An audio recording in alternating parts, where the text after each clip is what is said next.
나무에 묶인 채 산속에서 밤을 보낸 65세 회장님. 그녀를 그곳에 버려둔 사람은 다름 아닌 사위였습니다. 지금 이 영상을 보고 계신다면 끝까지 보셔야 합니다. 이 이야기는 배신에 관한 이야기이기도 하지만 그보다 훨씬 깊은 곳에서 피어난 인연과 기적에 관한 이야기입니다. 평생 대기업을 일궈온 여성이 하루아침에 죽음의 산속에 버려졌습니다. 모든 것을 잃을 뻔했던 그 순간 아무도 예상치 못한 청년이 나타났습니다. 그리고 그 만남이 두 사람의 인생을 완전히 바꿔놓았습니다. 지금부터 그 믿기 힘든 이야기를 시작하겠습니다. 지금 바로 구독 버튼과 좋아요 눌러주세요. 여러분의 구독 하나하나가 이런 감동, 이야기를 계속 만들 수 있는 소중한 힘이 됩니다. 아직 알림 설정을 안 하셨다면 지금 바로 켜두세요. 새 영상이 올라오면 제일 먼저 알려드릴게요. 자, 이제 이야기 속으로 들어가겠습니다. 강진수, 65세, 국내 중견 그룹의 창업주이자 대표이사. 그 이름 석자는 경제계에서 모르는 사람이 없었습니다. 아무것도 없이 시작한 작은 무역회사가 수십 년 만에 직원 3,000명이 넘는 중견 기업으로 성장했으니까요. 그녀의 하루는 언제나 새벽 5시에 시작되었습니다. 해외 거래처와의 화상회의, 사인 보고서 검토, 임원 회례, 현장 직접 방문, 주말도, 공휴일도, 휴가도 따로 없었습니다. 이번 계약만 마무리하면 좀 쉬어야지. 그 생각을 수십 번 반복하는 사이에 어느덧 60이 넘었습니다. 어느 날 문득 거울 속 자신의 얼굴을 한참 들여다본 적이 있었습니다. 주름이 깊어진 얼굴, 허옇게 샌 머리카락. 언제 이렇게 됐지? 회사는 컸지만 마음속 어딘가는 점점 작아지고 있었습니다. 회사가 크면 클수록 집은 조용해졌습니다. 남편과의 대화는 점점 줄었고 딸 수연이가 고등학교에 들어가던 해에 두 사람은 조용히 이혼 서류에 도장을 찍었습니다. 큰 싸움도 눈물도 없었습니다. 그냥 어느 날 문득 둘 사이에 회사 얘기 말고는 아무것도 남아있지 않다는 걸 깨달았을 뿐입니다. 딸 수연이는 어머니를 원망하면서도 어느새 닮아갔습니다. 경영학을 전공하고 어머니 회사에 입사해 빠르게 능력을 인정받았습니다. 그리고 32살 되던 해 결혼을 발표했습니다. 상대는 오승연, 35살의 전략기획팀장이었습니다. 누구와도 금방 친해지는 밝은 성격에 일도 야무지게 처리하는 사람이었습니다. 강 회장도 처음엔 마음에 들어했습니다. 저 사람이라면 수연이를 잘 챙겨주겠구나. 결혼식 날 강 회장은 사위의 손을 두 손으로 꼭 잡으며 말했습니다. 우리 수연이 잘 부탁합니다. 오승연은 환하게 웃으며 고개를 깊이 숙였습니다. 당연하죠, 어머니. 저도 이제 이 집 아들이 된 거잖아요. 그 웃음이 이토록 무서운 것인지 그때는 아무도 몰랐습니다. 결혼 후 오승연은 회사에서의 영향력을 조금씩 그러나 꾸준히 키워나갔습니다. 처음엔 수연이의 남편으로서 경영진 회의에 자연스럽게 얼굴을 비치더니 어느 순간부터 임원들과 별도의 자리를 만들고 있었습니다. 회사 내부의 기밀 자료가 외부로 유출되기 시작했고 주요 투자자들과 물밑 접촉도 이어졌습니다. 그런데 정작 가장 가까운 곳에 있어야 할 딸 수연이는 아무 말도 하지 않았습니다. 남편의 행동이 이상하다는 걸 어렴풋이 느끼면서도 설마 하는 마음으로 외면했던 것일까요? 아니면 정말로 아무것도 몰랐던 것일까요? 그러나 강 회장은 아무것도 눈치채지 못했습니다. 딸과 사위가 곁에 있다는 것만으로도 혼자였던 빈자리가 채워지는 것 같았으니까요. 사람은 믿고 싶은 것만 보게 될 때가 있습니다. 특히 오랜 외로움 끝에 찾아온 따뜻함 앞에서는 더욱 그렇습니다. 그 안도감이 오히려 독이 되어가고 있었습니다. 봄이 끝나가던 어느 날 오후였습니다. 오승연이 환한 얼굴로 강 회장의 집무실 문을 두드렸습니다. 어머니, 요즘 많이 피곤해 보이세요. 건강 챙기셔야죠. 공기 좋은데 드라이브나 한번 다녀오시죠. 제가 모시겠습니다. 처음에는 효도인 줄만 알았습니다. 쌓인 서류가 눈에 밟혔지만 걱정 어린 사위의 눈빛을 외면하기가 어려웠습니다. 그럴까? 오늘은 좀 일찍 나가도 되겠다. 두 사람은 차를 타고 도시를 벗어났습니다. 처음엔 한적한 국도를 달렸습니다. 창밖에 초록빛 들판이 펼쳐지고 오랜만에 어깨에서 힘이 빠지는 게 느껴졌습니다. 차 안의 음악도 흘렀습니다. 나른하고 평화로운 오후였습니다. 강 회장은 눈을 감고 창문에 머리를 살짝 기댔습니다. 이런 시간이 오랜만이었습니다. 그런데 차는 점점 더 깊은 산길로 접어들었습니다. 길이 좁아지고 휴대폰 신호가 끊기고 민가가 사라졌습니다. 오서방, 여기가 어디예요? 너무 깊이 들어오는 거 아닌가요? 조금만 더 가면 전망이 정말 끝내주는 곳이 있어요. 어머니도 좋아하실 거예요. 그 말이 거짓이었다는 걸 강 회장이 깨닫는 데는 그리 오래 걸리지 않았습니다. 차가 멈춘 곳은 포장도로도 사람의 흔적도 없는 산 깊은 곳이었습니다. 새소리만 가득했고 사방에 나무뿐이었습니다. 휴대폰을 꺼냈지만 화면엔 신호 없음이라는 문구만 떠 있었습니다. 승연 씨, 이게 무슨... 말이 채 끝나기도 전이었습니다. 오승연이 트렁크에서 굵은 밧줄을 꺼내 들었습니다. 그 손이 조금도 떨리지 않는다는 사실이 더욱 무서웠습니다. 어머니, 이제 그 자리에서 내려오실 때가 됐습니다. 이게 무슨 짓이야? 당장 풀어요. 며칠 이렇게 계시다 보면 자연이 알아서 처리해 줄 겁니다. 어머니 건강이 원래 안 좋으셨잖아요. 이런 산속에서 쓰러지셨다면 누가 뭐라 하겠어요. 그 말을 남기고 차에 올라탄 오승연. 엔진 소리가 들렸습니다. 자갈을 튀기며 멀어지는 소리. 그리고 완전한 고요. 강 회장은 목이 터져라 소리쳤습니다. 하지만 들어줄 사람은 아무도 없었습니다. 밧줄은 꼼짝도 하지 않았고 해는 서쪽으로 기울었습니다. 밤이 왔습니다. 산의 밤은 도시와 달랐습니다. 어둠이 살아 움직이는 것 같았고 짐승 울음소리가 들렸습니다. 체온이 뚝뚝 떨어지면서 온몸이 굳어갔습니다. 밧줄에 묶인 손목은 감각이 없어진 지 오래였습니다. 강 회장은 이상하게도 그 순간 딸의 얼굴이 떠올랐습니다. 어릴 때 고열로 알아누운 수연이를 밤새 간호하던 그 밤. 그때도 이런 어둠이었을까요? 그때는 곁에 있었는데 언제부터 그렇게 멀어졌을까요? 그리고 이런 생각도 들었습니다.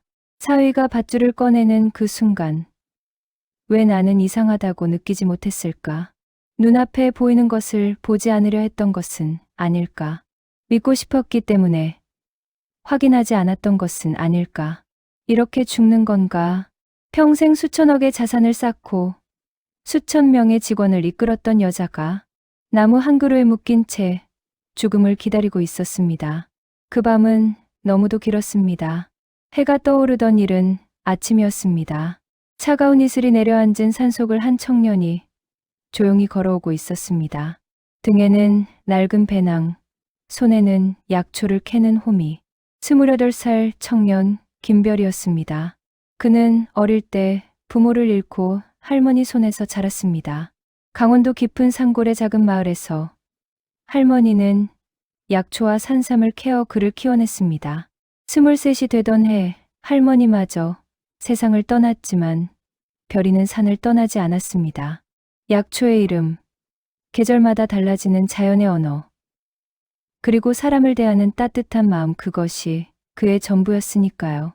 그날도 새벽같이 산에 오른별이는 걸음을 멈췄습니다. 무언가 이상한 냄새가 났습니다. 산에서 오래 살다 보면 그런 감이 생깁니다.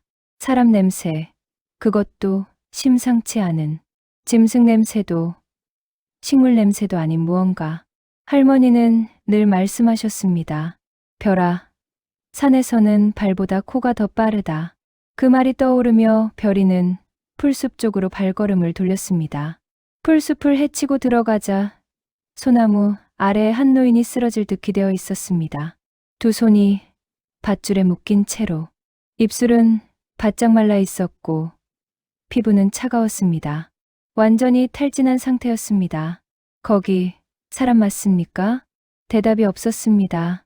별이는 망설이지 않았습니다. 배낭에서 칼을 꺼내 밧줄을 단번에 잘랐습니다. 그리고 물을 조금씩 입에 넣어주고 등에 업어 자신의 산막으로 향했습니다. 낡지만 따뜻한 산막. 아궁이에 불이 피워졌습니다. 황기, 당귀, 감초, 생강. 할머니에게 배운 약초들을 손끝으로 골라 다리기 시작했습니다. 몸을 따뜻하게 하고 기운을 돋우는 약재들이었습니다. 불을 조절하고 다리는 시간을 맞추고 농도를 살피는 손길이 자연스럽고도 능숙했습니다. 이 손이 얼마나 오랫동안 이 일을 해왔는지 그 과정이 고스란히 담겨 있었습니다. 그날 저녁 강 회장이 처음으로 눈을 제대로 떴습니다. 여기가 어디죠? 제 산막이에요. 좀 괜찮으세요? 당신은 누구예요? 김별이라고 합니다. 약초 캐면서 사는 사람이에요. 강 회장은 한참 그 얼굴을 들여다봤습니다. 흙 묻은 옷, 거칠어진 손, 그러나 맑고 따뜻한 눈빛, 돈도 명함도 직함도 없는 사람. 그런데 이상하게 오랫동안 만나지 못했던 누군가를 만난 것 같은 느낌이 들었습니다. 왜 이렇게까지 해주는 거예요? 별이는 잠시 생각하다 웃었습니다. 할머니가 그러셨거든요. 산에서 사람 만나면 무조건 살려야 한다고. 사는 사람을 차별하지 않으니까 우리도 차별하면 안 된다고요. 그 말에 강 회장의 눈이 천천히 붉어졌습니다. 평생 강하게만 살아온 여자. 눈물이 어떤 건지 잊고 살았던 여자. 하지만 그 순간 뜨거운 눈물 한 방울이 뺨을 타고 흘러내렸습니다. 강 회장이 산막에서 지낸 건 닷새였습니다. 처음 이틀은 거의 정신이 없었습니다. 극도의 공포와 신체적인 충격이 한꺼번에 밀려오던 때였습니다. 밤마다 악몽을 꾸었고 새벽에 비명을 지르며 깨기도 했습니다. 그럴 때마다 별이는 조용히 아궁이에 장작을 더 넣고 약초차 한 잔을 건네며 옆에 앉아 있었습니다. 아무 말도 하지 않았습니다. 그냥 곁에 있었습니다. 그게 오히려 더 큰 위로였습니다. 사흘째 되던 날, 처음으로 별이가 쏜 산채죽 한 그릇을 다 비웠습니다. 쑥과 냉이, 취나물을 넣어 끓인 담백한 죽이었습니다. 맛이 참 이상하네요. 왜 이렇게 맛있지? 배가 고프시니까요. 배고플 때 먹는 건 다 맛있어요. 그 짧은 말이 이상하게 위로가 되었습니다. 어쩌면 고픈 건 배뿐이 아니었는지 모릅니다. 오랫동안 무언가 진짜 따뜻한 것을 받아본 적이 없었던 것 같은 느낌이 들었습니다. 나흘째, 강 회장은 처음으로 산막 밖으로 나왔습니다. 별이를 따라 작은 텃밭을 둘러보며 약초 이름을 하나씩 물었습니다. 이게 뭐예요? 쑥이에요. 봄에 제일 먼저 얼굴 매미는 거예요. 이건요? 엄나무 순이에요. 독이 조금 있어서 잘 알고 먹어야 해요. 이걸 다 외우고 있어요? 머리로 외운 게 아니라 몸으로 익힌 거라 잊히질 않더라고요. 그 며칠 동안 강 회장의 머릿속을 떠나지 않는 질문이 있었습니다. 나는 왜 오승연을 믿었을까? 수십 년간 회사를 위해 바친 삶이 과연 의미 있는 것이었을까? 평생 쌓은 재산과 지위가 지금 이 약초 한 줌보다 진짜 소중한 것이었을까? 더 솔직하게 말하자면 딸과 제대로 눈을 마주치고 밥 한 끼 같이 먹는 시간이 더 값진 것이었을까? 대답을 알면서도 외면해온 질문들이 이제는 피할 곳이 없었습니다. 산은 그 질문에 직접 대답해 주지 않았습니다. 하지만 바람 소리가, 나무들이, 약초 다리는 냄새가 조용히 뭔가를 말해주는 것 같았습니다. 닷새째 아침이 밝았습니다. 별이가 말했습니다. 오늘은 걸음이 많이 좋아지셨어요. 산 아래까지 충분히 내려가실 수 있겠어요. 강 회장은 산막을 떠나기 전 문 앞에 잠시 서서 안을 돌아봤습니다. 낡고 작은 공간, 삐걱대는 마루, 아궁이의 온기 흔적, 짙은 약초 냄새. 이상하게 그 공간이 눈에 깊이 박혔습니다. 별이 씨, 진심으로 고마워요. 별이는 그냥 웃었습니다. 말이 필요 없는 웃음이었습니다. 산을 내려온 다음 날, 강 회장은 병원에 입원했습니다. 탈수와 저체온, 극도의 심리적 충격. 의료진은 말했습니다. 조금만 더 늦었으면 정말 위험하실 뻔했습니다. 사건은 빠르게 세상에 알려졌습니다. 경찰이 수사에 나섰고 오승연은 도주를 시도하다 공항에서 체포되었습니다. 수사가 진행될수록 더 많은 것이 드러났습니다. 회사 기밀 유출, 주요 투자자 회유, 이사회 장악 시도. 오승연 혼자가 아니었습니다. 회사 내부에서 그를 도운 인물들도 여럿 있었습니다. 딸 수연이는 병실로 찾아와 무릎을 꿇고 울었습니다. 엄마, 정말 미안해요. 그 사람이 그런 사람인 줄 몰랐어요. 진짜로 몰랐어요. 강 회장은 오랫동안 아무 말도 하지 않았습니다. 창밖을 바라보다가 천천히 딸의 손을 꼭 쥐었습니다. 내가 나쁜 사람은 아니야. 그냥 사람 보는 눈이 엄마처럼 부족했던 거지. 수연이는 더 크게 울음을 터뜨렸습니다. 강 회장은 그 등을 천천히 토닥였습니다. 딸의 등을 이렇게 가까이서 토닥인 게 얼마만인지 기억조차 나지 않았습니다. 그 말이 용서인지 책망인지는 누구도 알 수 없었습니다. 하지만 두 사람은 그렇게 오랫동안 서로의 손을 잡은 채 아무 말도 하지 않았습니다. 퇴원 후 6달이 지났습니다. 강 회장은 다시 회장실 문을 열었습니다. 그런데 달라진 것이 있었습니다. 예전에 그녀라면 출근하자마자 수익 보고서부터 챙겼을 것입니다. 하지만 그날 강 회장이 가장 먼저 한 말은 달랐습니다. 김별 씨를 회장실로 불러주세요. 잠시 후 낡은 등산화를 신고 어색하게 들어온 청년이 회장 책상 앞에 섰습니다. 강 회장은 자리에서 일어나 말했습니다. 별이 씨, 우리 회사 산림자원약초 사업부 총괄을 맡아주세요. 별이는 눈이 커졌습니다. 저 같은 사람이요? 대학도 안 나왔고 경력도 없는데요. 강 회장이 웃었습니다. 오랜만에 마음에서 우러나오는 웃음이었습니다. 나무에 묶인 사람을 구하는데 학벌이 필요했나요? 쓰러진 사람 앞에서 망설이지 않는데 경력이 필요했나요? 별이 씨가 가진 것, 그 눈, 그 손, 그 마음. 그게 바로 제가 수십 년 동안 회사에서 가장 찾기 어려웠던 겁니다. 목숨 빚은 평생 갚아야 해요. 이건 그 시작이에요. 강 회장이 손을 내밀었습니다. 별이는 잠시 망설이다가 그 손을 꼭 잡았습니다.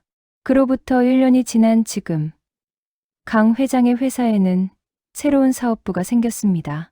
산림에서 직접 약초를 재배하고 가공해 건강기능식품으로 만드는 사업. 이름은 산의 온기였습니다. 별이가 직접 지은 이름이었습니다. 처음 그 이름을 들었을 때 강 회장은 아무 말도 하지 않고 잠시 창밖을 바라봤습니다. 그 이름 안에 많은 것이 담겨 있었으니까요. 산막의 아궁이 온기, 약초차의 따뜻함, 그리고 그 청년의 마음. 그 사업부를 이끄는 사람은 학벌도 화려한 경력도 없는 30이 채 안 된 청년입니다. 처음엔 회의실도 정장도 딱딱한 말투도 전부 어색했습니다. 보고서 쓰는 법을 배워가면서 밤을 새우기도 했고 어려운 경영 용어 앞에서 쩔쩔매기도 했습니다. 하지만 그가 가진 것은 진짜였습니다. 약초에 대한 깊고 넓은 지식, 자연을 다루는 남다른 감각, 그리고 무엇보다 사람을 대하는 따뜻한 태도. 직원들은 금방 그를 따르기 시작했습니다. 강 회장은 가끔 그 사업부에 내려가 별이 옆에 앉아 약초 얘기를 듣습니다. 그 시간이 요즘 하루 중 가장 편하고 좋다고 했습니다. 어떤 날은 약초 이름을 받아 적다가 어떤 날은 그냥 바람 소리를 들으며 앉아 있기도 합니다. 회장실의 가죽 의자 위에서는 느낄 수 없었던 것들을 그 사업부에서는 느낄 수 있었습니다. 어느 날 강 회장이 조용히 말했습니다. 재산보다 중요한 게 뭔지 이제야 제대로 알았어요. 별이가 물었습니다. 뭔데요? 사람이요. 끝까지 진심으로 곁에 있는 사람. 그날 산에서 죽음을 기다리던 한 사람과 이른 아침 약초를 캐러 나온 청년이 만난 건 우연이었을 겁니다. 하지만 그 우연이 만들어낸 것들 신뢰, 온기, 새로운 삶의 방향, 그건 결코 우연이라 부를 수 없습니다. 인생에서 진짜 소중한 것은 눈에 보이는 곳에 있지 않을 때가 많습니다. 때로는 신호도 끊긴 깊은 산속에서 가장 예상치 못했던 사람의 손을 통해 찾아오기도 합니다. 어쩌면 우리가 오래 찾아 헤매던 진심은 처음부터 그렇게 소박한 모습으로 우리 곁에 있었는지도 모릅니다. 강 회장은 오늘도 생각합니다. 그 봄날 아침, 별이가 그 풀숲을 헤치고 들어오지 않았다면 지금의 자신이 과연 여기 있었을까? 그리고 설령 몸이 살아남았다 해도 지금처럼 진짜 살아있다는 느낌으로 살 수 있었을까? 그 질문에 대한 대답은 스스로도 이미 알고 있습니다. 어떤 만남은 목숨을 구하고, 어떤 만남은 삶의 방향을 바꾸고, 어떤 만남은 오랫동안 잊고 살았던 것들을 다시 깨닫게 해줍니다. 별이와의 만남은 그 세 가지를 동시에 해준 만남이었습니다. 사람은 끝까지 믿어야 할 사람을 잘 골라야 합니다. 저는 그걸 너무 늦게 깨달았습니다. 하지만 늦게라도 알았으니 이제부터라도 잘 살면 됩니다. 그녀는 이제 확신합니다. 끝까지 곁에 남는 건 돈도, 권력도, 지위도 아닌 진심이라는 거려. 그리고 그 진심은 언제나 가장 예상치 못한 곳에서 모습을 드러냅니다. 그것이 강진숙 회장이 죽음의 산에서 살아 돌아와 얻은 가장 소중한 깨달음이었습니다. 그리고 그 진심은 가끔 아무 신호도 없는 깊은 산 속에서 낡은 배낭을 맨 청년의 모습으로 찾아오기도 합니다. 이 이야기가 마음에 닿으셨다면 구독과 좋아요 꼭 눌러주세요. 여러분의 응원이 이런 이야기를 계속 만들어갈 수 있는 가장 큰 힘이 됩니다. 댓글로 여러분의 생각도 함께 나눠주세요. 다음 이야기에서 또 만나겠습니다. 감사합니다.